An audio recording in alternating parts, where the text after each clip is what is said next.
नमस्कार, स्वागत है आप सबका हमारे खास कार्यक्रम देश देशांतर में। मैं हूं कवीन सचान। श्रीलंका के मुख्य राजनीतिक दल यूनाइटेड नेशनल पार्टी यानी यूएनपी ने संसद की बर्खास्तगी को लेकर राष्ट्रपति मैत्रीपाला सिरिसेना के लिए फैसले को सुप्रीम कोर्ट में चुनौती दी। याचिका में श्रीलंका सुप्रीम कोर्ट से संसद को बहाल करने का आग्रह किया गया है। कोर्ट में दलील दी गई है कि श्रीलंका का संविधान राष्ट्रपति को प्रधानमंत्री नियुक्त करने की इजाजत तो देता है, लेकिन उन्हें हटाने का अधिकार नहीं देता। पीएम को तभी हटाया जा सकता है जब वो 225 सीटों वाली संसद का विश्वास खो दें। इस बीच बदलते राजनीतिक घटनाक्रम में श्रीलंका के कद्दावर नेता महिंदा राजपक्षे ने राष्ट्रपति मैत्रीपाला सिरिसेना की पार्टी श्रीलंका फ्रीडम पार्टी यानी कि एसएलपी से अपना 50 साल पुराना नाता तोड़ दिया। राजपक्षे अब श्रीलंका पीपल पार्टी यानी एसएलपीपी में शामिल हुए हैं। समझेंगे इस बदलते राजनीतिक घटनाक्रम को, इसके असर को और साथ ही भविष्य को। हमारे साथ 4 खास मेहमान हैं। स्टूडियो मेरे साथ हैं पिनाक रंजन चक्रवर्ती, पूर्व सचिव विदेश मंत्रालय, सर बहुत बहुत स्वागत आपका। एस.डी. मुनि है, प्रोफेसर हैं आप, विदेश मामलों के जानकार, सर स्वागत है। डॉक्टर श्रीराम चौरिया, डीन है Jindal school of international affairs में, आपका भी स्वागत है। और K V Prasad, associate editor the Tribune से, आपका स्वागत है। शुरुआत में मुनि सर आपसे करना चाहूँगा, क्योंकि आप पिछले हफ्ते श्रीलंका में थे। जिस तरीके से उठापटक हो रही है और राजनीतिक तौर पर खेमे बदल रहे हैं, कोर्ट में दलील और उसके बाद जिन्हें बनाया गया वही नई पार्टी में जाकर शामिल हो जाते हैं, असल में पर्दे के पीछे पूरा गेम है क्या?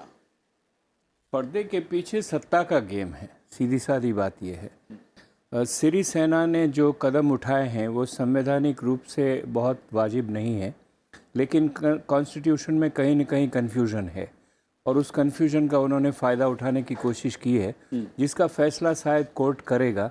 मैं कोई बहुत ज़्यादा आशातीत उस पर नहीं हूँ, क्योंकि अदालत कई बार ऐसे फैसले लेती है जो राजनीतिक दृष्टिकोण से सरकार के साथ हो, तो उसकी बात छोड़ दीजिए।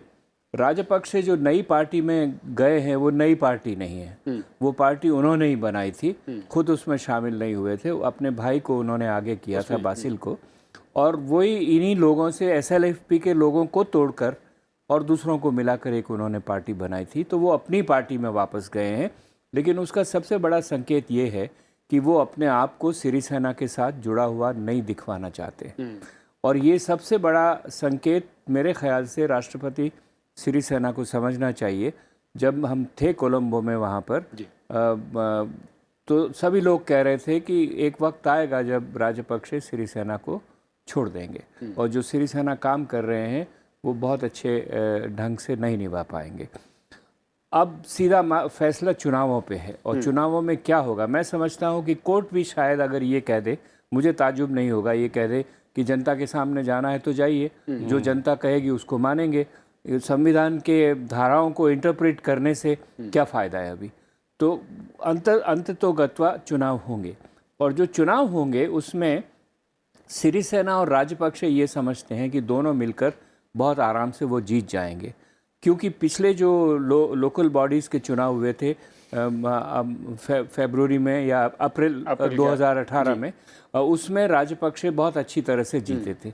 लेकिन इन चुनावों के मुद्दे वो मुद्दे नहीं हैं जो लोकल बॉडीज़ में थे। लोकल बॉडीज़ में सरकार की नाकामी को लेकर चुनाव हुए थे, अब सरकार की नाकामी नहीं होगी, अब संविधान और जनतंत्र का सवाल सबसे बड़ा सामने आएगा।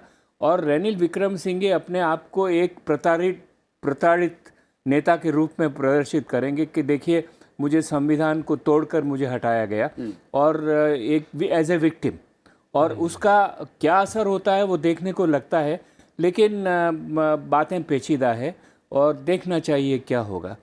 पिनाक सर की जो बात मुनि सर ने कही बहुत अहम है कि कोर्ट से ज़्यादा और या फिर संवैधानिक जो प्रावधान हैं उनकी बजाय राजनीतिक जो सियासत है और जनता के दरवाजे की जो दस्तक है वो ज़्यादा इस वक्त सही मुफीद लग रही है सभी के लिए, और उसी की तरफ बढ़ते दिख रहे हैं। देखिए, अगर इलेक्शन होता है, अगर सुप्रीम कोर्ट कह देता है, जैसे प्रोफेसर साहब कह रहे थे कि चलो इलेक्शन को मान लिया जाए, वैसे संविधानिक मतलब स्तर पे सुप्रीम कोर्ट ये भी कह सकता है कि आप रेस्टोर कर दीजिए पार्लियामेंट को, जिसको आपने इलीगली रिमूव किया है, वो भी हो सकता है।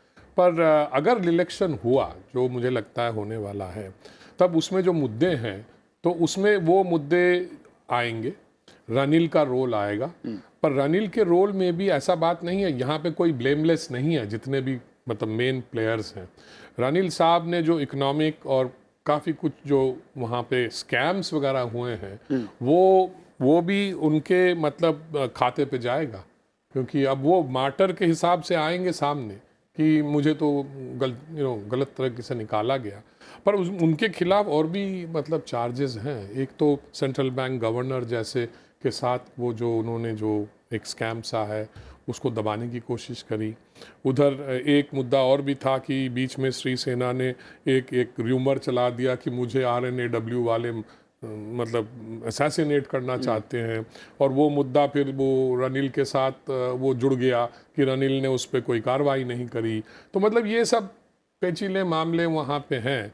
पर मेन मुद्दा आज जो लग रहा है मुझे वो कॉन्स्टिट्यूशनल एक क्राइसिस है बेसिकली। अब उस कॉन्स्टिट्यूशन क्राइसिस में श्रीलंकन सुप्रीम कोर्ट किस तरह से पेश आएगा, किस तरह से जजमेंट पास करेंगे, क्योंकि केस तो मतलब उन्होंने ले लिया है, तो ये आगे डिसाइड करेगा कि ये इलेक्शन एक्चुअली होगा या पुरानी पार्लियामेंट जो है उसको रेस्टोर कर दिया जाए। प्रसाद साहब, जो क्योंकि 2015 में जो 19वां संविधान संशोधन हुआ, जिसको आधार बनाकर ये मामला कोर्ट तक पहुंचा है, वाकई कितना मजबूती के साथ ठहरता, और जो तमाम पक्ष हैं जैसा कि कहा नागसर ने, वाकई वो संवैधानिक उसको बचाने के लिए वहां पर खड़े नजर आ रहे हैं, या फिर उसकी आड़ में राजनीतिक तौर पर नफे नुकसान को लेकर चुनावी रण में जाने को तैयार? देखिए, जहाँ राजनेता है वहाँ राजनीति तो होगी, लेकिन फिलहाल एक चीज़ साफ है कि चूंकि एक संवैधानिक संकट है, और संविधान में जो आपने जिसका जिक्र किया, जो संशोधन किया गया 2015 इसी सरकार ने किया, और उसमें ये हुआ कि 4.5 साल तक आप सरकार ये रहेगी, ये पार्लियामेंट रहेगी, और वो उसी वक्त बर्खास्त हो पाएगी या डिसॉल्व हो पाएगी जब 2/3 बहुमत से लोग वहाँ पे उसको पारित कर देंगे। तो इस वक्त तो वो स्थिति है नहीं, तो संविधान के उस, लेकिन दूसरा एक जो पुराना प्रावधान जो है कि राष्ट्रपति के पास पावर्स हैं अपॉइंटमेंट के और मतलब डिसोल्यूशन के, शायद ये उसके तहत इन्होंने श्री सेना ने एक्ट किया है। अब वही चीज़ तो है जो ये दोनों जो मुद्दे हैं, जैसे प्रोफेसर साहब ने भी इसका संकेत दिया, विरोधाभास जो है उसी संविधान में है, तो उसका इंटरप्रिटेशन के लिए जो लोग अपने आप को इससे आघात हुए हैं वो पहुंच गए कोर्ट, और जिस तरह से पूरी जो घटनाक्रम देखिए आप, 225 जो सदस्य है उसमें 100 एक तरफ है और 100 दूसरी तरफ है, और बाकी जो छोटे JVP और बाकी सब है वो सब इस वक्त मिल के चले गए कोर्ट। क्योंकि सरकार तो जहाँ तक दिख रही थी रानिल विक्रमसिंघे को हटाने के बाद इनकी सरकार नहीं बन रही थी। संविधान मतलब जो अगर संसद में बहुमत साबित होते तो शायद विक्रम सिंह अपना माफ़ कीजिएगा महिंदा राजपक्षे हार जाते, तो परिस्थिति बदल जाती पूरी। तो शायद उसको भी एक तरह से मद्देनजर रखते हुए इस कार्रवाई को शायद श्री सेना ने अचानक एकाएक पार्लियामेंट को ही भंग कर दिया, जिसको लेकर सिर्फ देखिए सिर्फ काफ़ी पूरे विश्व में इस पर नज़र है। जहाँ जहाँ डेमोक्रेटिक कंट्रीज़ ने इस पर टिप्पणी तो उस तरह से नहीं की, लेकिन सब देख रहे हैं कि किस तरह से श्रीलंका की ये जो पहलू है क्या किस तरह करवट ले रही है। डॉक्टर श्रीराम चौलिया, जिस तरीके से हालात है और जो संवैधानिक मैं कहूँ कि थोड़ा सा स्पेस है जहाँ पर क्लैरिटी नहीं है, क्या उसी का दुष्परिणाम ये दिखता है कि वहाँ पर इस तरीके के हालात हैं, या फिर पावर के साथ साथ जो पॉलिटिकल मैं कहूँ कि एम है और जो एजेंडा है तमाम या सभी पक्षों का, वो उन सब पर भारी है? जी कविंद्र जी, मेरा मानना है कि मूलभूत जो समस्याएं हैं श्रीलंका की वो पिछले 40 सालों से हल नहीं हुए हैं, और आज जो नाटक हम देख पा रहे हैं जिसमें अदला बदली हो रहा है, हेरा फेरी हो रहा है, कलचक जो जिगरी दोस्त थे आज वो जानी दुश्मन बन गए, ये सब जो हैं और खिलवाड़ हो रहा है लोगों मतदाताओं के साथ जिन्होंने जनादेश दिया था 2015 में, इस सब के पीछे बड़े कारण ये हैं कि इन्होंने संवैधानिक जो है एग्जीक्यूटिव प्रेसिडेंसी जिसे कहते हैं, ये पिछले 1978 से ये लागू है, जिसमें कि राष्ट्रपति के हाथों में बहुत ज़्यादा पावर्स हैं, और रानिल विक्रमसिंघे ने कुछ हद तक उसको काबू में लाने की कोशिश की, और आज उसकी सजा भी भुगत रहे हैं, क्योंकि सिरिसेना अभी भी वही एग्जीक्यूटिव प्रेसिडेंसी के नाते उसी बेसिस पर ये सारे कदम ले रहे हैं, जो कि वैसे तो गैर संवैधानिक है ही, लेकिन एक तरह से वो जस्टिफाई कर रहे हैं क्योंकि प्रेसिडेंसी में आखिरी जो लास्ट रिजॉर्ट पावर है वो है। और पार्लियामेंट की भी आप देखिए टकरार अभी है, जो स्पीकर हैं पार्लियामेंट के श्रीलंका के करु जयसूर्य, वो रणिल विक्रमसिंघे के पार्टी की तरफ से हैं और वो उन्हीं के पक्ष ले रहे हैं और वो कह रहे हैं कि लेजिस्लेचर जो संसद है उसके जो शक्ति है उसको इन्होंने हड़प लिया राष्ट्रपति ने। तो ये जो संसदीय मॉडल है और दूसरा एग्जीक्यूटिव प्रेसिडेंसी राष्ट्रपतिवाद वाला मॉडल है, इन दोनों के बीच में ये टकरार है। अब दूसरे लेवल सामाजिक तौर पे भी देखें, मेरा मानना है कि जो युद्ध हुआ था तमिल टाइगर्स के साथ और जो माइनॉरिटीज पे काफी जुल्म हुए हैं, अभी भी तमिल और मुस्लिम जो अल्पसंख्यक है उनके जिंदगी को काफी खतरा है श्रीलंका में। उनकी जो आमदनी है, उनकी जो जमीनें हैं, उनमें अभी भी सिंहलीज जो मेजॉरिटी कम्युनिटी हैं और उनके पीछे जो शक्तियां हैं जैसे महिंद्र राजपक्षा है, फौज हैं, सिंहलीज कुछ जो कट्टरवादी हैं, ये बुद्धिस्ट कट्टरवादी, इन सब ने मिलकर एक तरह से एक आधिपत्य सा बना लिया है। तो ये जो रणनीति में कोई इधर उधर हो रहे हैं, कोई पार्टी बदल रहे हैं और एकाएक ये जो ड्रामा चल रहा है, इसके पीछे ये भी कारण है कि कोई ये नहीं चाहता कि बहुत बड़ा बदलाव हो जिससे जो राष्ट्र है और जो राज्य है, राज्य व्यवस्था जो है उसमें उसको बैलेंस करने के लिए समाज को ज्यादा अधिकार मिले। तो सोशल पावर और स्टेट पावर के बीच में मैं देखता हूं कि ये बहुत बड़ा ये टकरार है और ये सब जो हम देख रहे हैं, जो मैनिफेस्टेशंस है, वो ये फंडामेंटल कॉन्ट्रडिक्शंस का एक मुजाहिरा है। तो इसको देखिए, एक तो अदालत पर है जरूर, लेकिन समाज में भी जागरूकता आना जरूरी है। अभी जो कह रहे हैं जिस तरह से रणिल विक्रमसिंघे के साथ नाइंसाफी हुई है, लोग कह रहे हैं चुनाव राजपक्षे को जीतना इतना आसान नहीं है, क्योंकि लोग कहेंगे कि बड़ी नाइंसाफी हुई है रणिल के साथ। तो जैसे मुनि साहब कह रहे थे कि अभी जो है शायद बैलेंस हो जाएगा। अगर ये कदम ना उठाते सिरिसेना और आम चुनाव 2 साल बाद होते तो अलग बात है, फिर राजपक्षे शायद फेवरेट होते, लेकिन अब कुछ भी नहीं कहा जा सकता क्योंकि जिस तरह से पूरा खेला गया है और इंस्टीट्यूशंस को पूरी तरह से लेकिन चौरे सर, जो आपने कहा मैं इसको थोड़ा सा और समझना चाहूंगा मुनि सर। जिस तरीके से वहां पर जो सामाजिक बनावट है, सिंघली या फिर तमिल और जो दूसरे माइनॉरिटीज थे, एक बीच में ऐसा लग रहा था कि कसावट आ चुकी है आपसी, अगर सामंजस्य की बात करें। ये पूरा का पूरा जो राजनीतिक घटनाक्रम है, इसका असर वहां पर ज्यादा है या उसके अंदरूनी असर के चलते ये राजनीतिक घटनाक्रम रूप ले रहा है?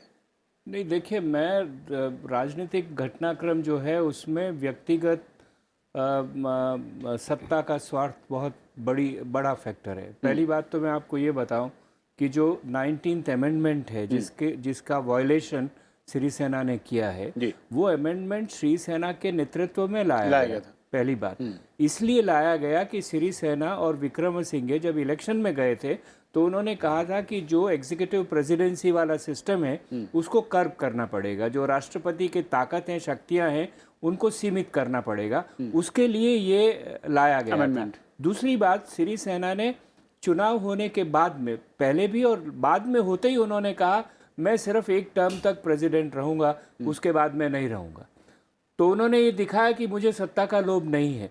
लेकिन जैसे ही बात शुरू हुई तो कुछ महीनों के अंदर ही सिरिसेना ये सोचने लगे कि सेकंड टर्म उनको मिलनी चाहिए और इसीलिए सेकंड टर्म वाला अमेंडमेंट नहीं हुआ। 19th में हुआ, 2 टर्म उसमें भी रखा गया, 1 टर्म उसमें नहीं रखा गया। तो ये और विशेष तौर से सिरिसेना और विक्रमसिंघे में देखिए, एक तो क्लास का भी डिफरेंस है। मैं इसको जैसे सोशल एस्पेक्ट का जो इंडिकेशन किया है, एक नई लीडरशिप श्रीलंका में धीरे धीरे उभर रही है, जो रूरल है, जो नेटिव नेशनलिस्ट है, जो अंग्रेजी नहीं बोलती है, नहीं चाहती है। उस लीडरशिप में प्रेमदासा आते हैं, राजपक्षे आते हैं और सिरिसेना आते हैं। जो पुरानी लीडरशिप है उसमें डडले सेनानायके थे, जॉन कोटलावाला थे, भंडारा नायके थे, चंद्रिका को ले लीजिए, ये सब में। तो ये जो सिंघाला कास्ट स्ट्रक्चर है उसके लोअर तबकों में है। जो इलीट है सिंघाला का, गोईगामा, और जो अपर कास्ट हैं वो एंग्लिसाइज्ड इलीट्स हैं। तो कुछ हद तक अगर बहुत डीपली आप जाना चाहें तो ये सिंघाला के अंदर का झगड़ा है, ये तमिल का झगड़ा नहीं है।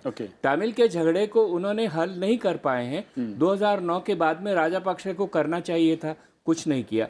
और अब सिरिसेना अगर राजापक्षे के साथ मिलते हैं तो तमिल इशू मुझे लगता है कि लटकता रहेगा, उसका समाधान नहीं होगा। क्योंकि राजपक्षे की अगर मेजोरिटी होगी तो सिरिसेना कुछ नहीं कर पाएंगे उसमें। इसलिए वो इशू नहीं है। ये सबसे बड़ा सोशल इशू है कि किस तरह से जो लोअर कास्ट की लीडरशिप है जो राइज कर रही है, और उसको पुराना लीडरशिप वेस्टर्नाइज्ड एंग्लिसाइज्ड Elite जिसे लीडरशिप कहा जा रहा है। एक्सेप्टेबल नहीं है। वाकई जिस तरीके से मुनी सर ने कहा, बहुत अहम है कि जिस दो एक डिवीज़न साफ तौर पर राजनीतिक उसमें देखते हैं कि एलीट क्लास और एक वो जो कि स्थानीय और वहाँ की लैंग्वेज, वहाँ के सोशल स्ट्रक्चर, उन सब को प्रमोट करते हुए है। और ऐसे में जब चुनावी अगर अणभेरी बचती है और चुनाव में उतरना पड़ता है, तो फिर जो वहाँ का क्लास है और जो वहाँ का मास वोटर है वो किस तरीके से देखता है? क्या मुद्दे इन सब से अलग हो जाते हैं या इनके साथ खड़े रहने को मजबूर करेंगे? देखिए, मुद्दे तो बनाए जाते हैं, कुछ तो इनहेरिट होते हैं, कुछ तो लेगेसी इश्यूज हैं। जैसे तमिल इशू एक लेगेसी इशू है श्रीलंका में, और उसका समाधान हुआ नहीं जिस तरह से चाहते हैं लोग। आज भी वो शायद उनको जो हक मिलने चाहिए, जो उनको उनकी सुविधाएं मिलनी चाहिए, वो भी नहीं मिल रही हैं। उसको लेके भी काफ़ी वहाँ के लोग, लेकिन उनकी आवाज़ उतनी दमदार नहीं रही जो शायद चाहते हैं। तो वो कितना चुनाव में मुद्दा बन पाएगा वो एक है। लेकिन जो लोकल स्थानीय मुद्दे होते हैं हर चुनाव में, जैसे कहते हैं ऑल पॉलिटिक्स इज़ लोकल, अंत तो वही होता है कि जो स्थानीय मुद्दे हैं वो हावी होते हैं, उसमें बाकी फैक्टर्स बन जाते हैं। जैसे चाहे एक रानिल विक्रमसिंघे है, मार्टिन क्लेकर ने अपने आप को कि देखो मेरे साथ तो बड़ी नाइंसाफ़ी हुई, वो एक सिंपैथी फैक्टर अपना गेन करना चाहें, वो एक फैक्टर हो सकता है। दूसरी तरफ से अगर आपको एक स्ट्रॉन्ग श्रीलंका बनाना है, जिस तरह से राजपक्षे ने दिखाया था कि मेरे वक्त देखिए मैंने 2009 में जो लड़ाई लड़ी, अंततः LTTE का बिल्कुल ख़त्मा कर दिया, फोड़ दिया। तो वो अलग अलग जिसे कहते हैं शेड्स निकल के आती हैं। मेरे ख्याल से वो थोड़ा अभी जल्दी है कि उस तरह से हम, लेकिन ये सब रहेंगे। कुछ जिसे कहते हैं निचले स्तर पे रहते हैं, फिर उसको फिर पकाया जाता है कि भाई राजनीतिक तौर पे जो राजनीतिक पार्टी अपने अपने पॉलिसीज़ और प्रोग्राम को लेकर एक दूसरे के खिलाफ छीटाकसी करते हैं तो वो सब निकलता है। पिनाक सर, एक और चीज़ जो इस बीच में देखी है कि दोनों ही पक्ष, जब ये लड़ाई चल रही थी कि कौन असल में है, सत्ता किसके पास है, राजनीतिक और अंतर्राष्ट्रीय स्तर पर कूटनीतिक तौर पर अलग अलग देशों से स्थापित करने की कोशिश भी थी कि कौन किसे मान्यता देता है, और कुछ देश दिखे भी जिन्होंने जल्दबाजी में कुछ बयान भी दिए। इसे अगर इस पूरे सिनारियो से जोड़कर देखें तो क्या ऐसा लगता है कि श्रीलंका में जो ये पूरा का पूरा विवाद है ये महज आंतरिक है या फिर कहीं इसका तार कहीं से जुड़ते भी हैं? देखिए, आप जिस सवाल को कर रहे हैं उसको मैं जिस तरह से समझ रहा हूँ कि चाइना का क्या रोल है। चलिए चाइना को ही ले लेते हैं क्योंकि उन्हीं की बात ज़्यादा हो रही है।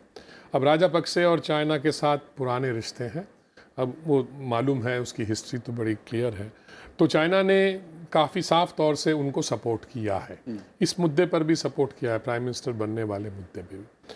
चाइना की जो इन्वेस्टमेंट्स हैं, हम्बनटोटा वगैरह और बाकी जो हैं, उसको वो प्रोटेक्ट करना चाहते हैं। तो चाइना के जो इकोनॉमिक इंटरेस्ट हैं वो मुझे लगता है ज़्यादा हावी हैं वहाँ पे, और जियो स्ट्रेटेजिक इंटरेस्ट भी हैं उसमें, क्योंकि जो इंडियन ओशन एक आइलैंड टेरिटरी है, वहाँ पे चाइनीज़ अपना दखल और अपना प्रभाव बनाना चाहते हैं। उसके बाद रही बात इंडिया की, क्योंकि सबसे करीबी मतलब दोस्त कहिए, नेबर कहिए, तो इंडिया ने कोई ऐसा पोजीशन नहीं लिया है जहाँ तक मुझे मालूम है। वो कि हम मॉनिटर कर रहे हैं, देख रहे हैं, ये सभी बोलते रहे हैं, क्योंकि अभी पता नहीं अंदर में क्या हो रहा है। मेरे ख्याल उसका असेसमेंट चल रहा होगा। तो मुझे तो लगता है कि ये कोर्ट का जो जजमेंट है वो काफ़ी महत्वपूर्ण रहेगा आगे डिसाइड करने के लिए। रही बात क्लास की और नेशनलिज्म की, ये दोनों मुद्दे रहेंगे, क्योंकि जैसे क्लास फैक्टर जो है, जो पुराने वेस्टर्नाइज्ड एलीट फैमिलीज थी, जो लीडरशिप अभी तक जिनके माध्यम से लीडरशिप चल रही थी, अब उसके खिलाफ मतलब न्यू लीडरशिप जो है, जैसे प्रोफेसर साहब ने कहा, वो उभर के आ रही है। वो सब जगह हो रहा है, ऐसी बात नहीं है। सोसाइटी चेंज होती है तो वो भी आगे आ रहे हैं। तो क्लास फैक्टर, नेशनलिज्म, क्योंकि सिन्हाला, स्ट्रॉन्ग सिन्हाला, राजापक्षे ने जो करके दिखाया, तमिल टाइगर्स का दमन और खात्मा कर दिया, तो इस तरह से ये दो मुद्दे रहेंगे। और उसमें बाकी मुद्दे तो ही हैं, जैसे किसका क्या रोल रहा है, इकोनॉमिक रोल क्या रहा है। वैसे इकोनॉमिक फैक्टर भी आगे आएंगे।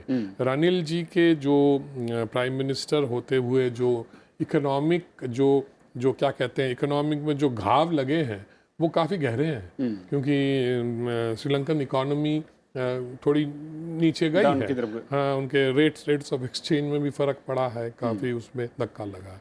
सो आई थिंक ये सारे मुद्दे रहेंगे।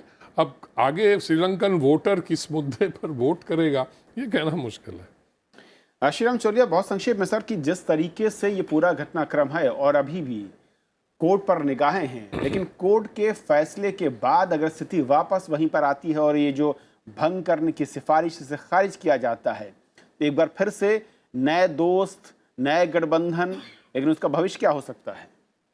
कविंद्र जी कविंद्र जी, मुझे लग रहा है कि चाहे अदालत जिस तरह के भी निर्णय ले, ये जो हुकूमत थी, जो करंट जो फिलहाल की जो थी, वो कोalition तो टूट चुकी है। सिरिसेना और विक्रम सिंघे तो दोबारा मिलकर राज नहीं करेंगे और ना ही राजपक्षे राज करने के लिए उनके पास आंकड़े हैं। तो फिर बात वही जाएगी कि कभी ना कभी चुनाव होने ही है, चाहे जनवरी 5 हो या फिर थोड़े कुछ स्थगन के बाद, थोड़े महीनों के बाद हो। और इस दौरान अंतरिम एक ऑर्डर होगी जिसमें सिरिसेना चाहेंगे कि राजपक्षे प्रधानमंत्री बने रहें, एक इंटरिम प्राइम मिनिस्टर की तरह। तो एक तरह से स्टेट की जो पूरी जो लीवर्स जो कहते हैं वो इनके हाथ में रहेंगे, ताकि वो चुनाव को इन्फ्लुएंस करने की भी कोशिश करें। क्योंकि सिरिसेना की पॉपुलैरिटी भी काफ़ी कम हो गई है। जब से वो 2015 से लेकर आज तक अगर आप देखें, उनकी जो अपनी पार्टी है वो टूटकर बहुत ही छोटा सा खेमा जैसा बन गया है। तो वो किसी न किसी तरह सत्ता में बने रहने के लिए ताबड़तोड़ कोशिश कर रहे हैं। और मुझे लग रहा है कि आगे जैसे इनकी जो एम्बिशन है, जो महत्वाकांक्षा है, वो साफ नजर आ रही है कि वो घी अगर टेढ़ी सीधी उंगली से ना निकली तो टेढ़ी उंगली से निकालने की कोशिश करेंगे। लेकिन मैं वापस वही जाऊंगा, जब अंतर्राष्ट्रीय शक्तियों की बात आती है, अमेरिका ने निंदा कर दी है कि जिस तरह से ये सिरिसेना कर रहे हैं ये गलत काम है। तो वैसे हम चीन और भारत की बात करते हैं, लेकिन इंटरेस्टिंग चीज ये है कि अमेरिका भी एक तरह से रानिल विक्रमसिंघे का पक्ष ले रहा है और अमेरिका नहीं चाहता कि राजपक्षे की वापसी हो। लेकिन मैं समझता हूं कि हमें थोड़ा सा लचीलापन दिखाना पड़ेगा, क्योंकि जिस तरह से अभी ये कार्ड्स जिस तरह बिखरे हुए हैं, मुझे नहीं लग रहा है कि रानिल विक्रमसिंघे की वापसी हो पाएगी या फिर वो बरकरार रह पाएंगे। तो इस दौरान में जो रियलिस्टिक जो पॉलिसी हमारी यही होनी चाहिए कि जो नई सत्ता में आ रहे हैं उसका विरोध तो हम बिल्कुल ही नहीं करेंगे, लेकिन साथ साथ सभी पक्षों के साथ हमें रिश्ते खुले रखने पड़ेंगे। क्योंकि ये जो समीकरण है ये आखिरकार कैसे निकलेंगे, ये गौतम बुद्ध बता सकते हैं। फिलहाल जो सिंगलीज जो लड़ाई चल रही है अपने आप, लेकिन फिर भी भारत को ना मेरे ख्याल से अमेरिका के साथ थोड़ा बहुत तालमेल करना जरूरी होगा, क्योंकि हम दोनों में एक तरह से एक कॉमन गोल है हमारा कि डेमोक्रेसी और कॉन्स्टिट्यूशनलिज्म, ये जो चीजें हैं ये ना खराब हो, और इनमें और माइनॉरिटी राइट्स के लिए भी हम दोनों में समानता है। तो मुझे लग रहा है इस मामले में अमेरिका के साथ काम करना वाजिब रहेगा। मोनी सर, एक संक्षेप में आखिरी कमेंट चाहूंगा। जिस तरीके के ये पूरा घटनाक्रम है, श्रीलंका के अंदर इसका आपने असर किस तरीके से देखा, और अंतर्राष्ट्रीय पटल पर कहें तो उसका क्या बड़ा इम्पैक्ट दिखता है? श्रीलंका के अंदर खलबली है बहुत सारी। ये सही है कि राजपक्षे के पास कॉन्स्टिट्यूएंसीज हैं, लेकिन लोग इससे नाराज़ हैं कि राजपक्षे जिस ढंग से लाए गए हैं और संविधान का उल्लंघन करके, वो ठीक नहीं है। और स्वयं राजपक्षे, मैं आपको बता दूं, वो इस ढंग से नहीं आना चाहते थे। वो चाहते यही थे कि इलेक्शन हो और उसमें वो अपने बल के ऊपर पूरी तरह से जीत के आए, यही उनकी कोशिश थी। अंतर्राष्ट्रीय संबंधों में जो पहले मैंने कहा नेटिव नेशनलिज्म है, वो आजकल वेस्ट के खिलाफ है, क्योंकि जो जिनेवा का रिजोल्यूशन हुआ था जिसमें ह्यूमन राइट्स पे अकाउंटेबिलिटी का सवाल है, वो बहुत बड़ा मुद्दा है श्रीलंका के अंदर। और कहीं न कहीं उनका जो नेशनलिज्म है वो हमारे लिए एट होम नहीं है। They are not very comfortable with us for one reason और दी अदर। अगर उनका वेस्ट से मुकाबला है तो वो इसीलिए चीन पे लीन करेंगे। अगर कल को राजपक्षे जीत गए तो मुझे लगता है कि जो अभी राजपक्षे ने हमारे साथ संबंध वापस जोड़ लिए हैं पिछले कुछ दिनों से, और हम लोग भी सबके साथ खुला रख रहे हैं, लेकिन ये कोशिश करना कि, और उन्होंने हम लोगों से बातचीत करने में भी बहुत बार कहा कि मैं भारत का दोस्त हूँ और भारत का दोस्त रहूँगा, लेकिन ये जो डायनेमिक्स है उसमें वो चीन मुखी ज़्यादा रहेंगे, भारत मुखी कम रहेंगे, इसमें कोई दो राय नहीं है। चलिए, बहुत बहुत शुक्रिया आप चारों मेहमानों का हमारे साथ इस अहम चर्चा में शामिल होने के लिए, समझाने के लिए कि श्रीलंका में जो बदलते राजनीतिक समीकरण हैं उनका असर क्या हो सकता है, वजह क्या है, देश के अंदर और पड़ोसी देशों पर इसका असर भविष्य में क्या दिख सकता है। आप हमारे कार्यक्रम यूट्यूब पर देख सकते हैं। साथ ही अपनी राय, सुझाव, आलोचना हमें आप भेज सकते हैं, कमेंट बॉक्स में लिख सकते हैं। फिलहाल आज इतना ही। नमस्कार।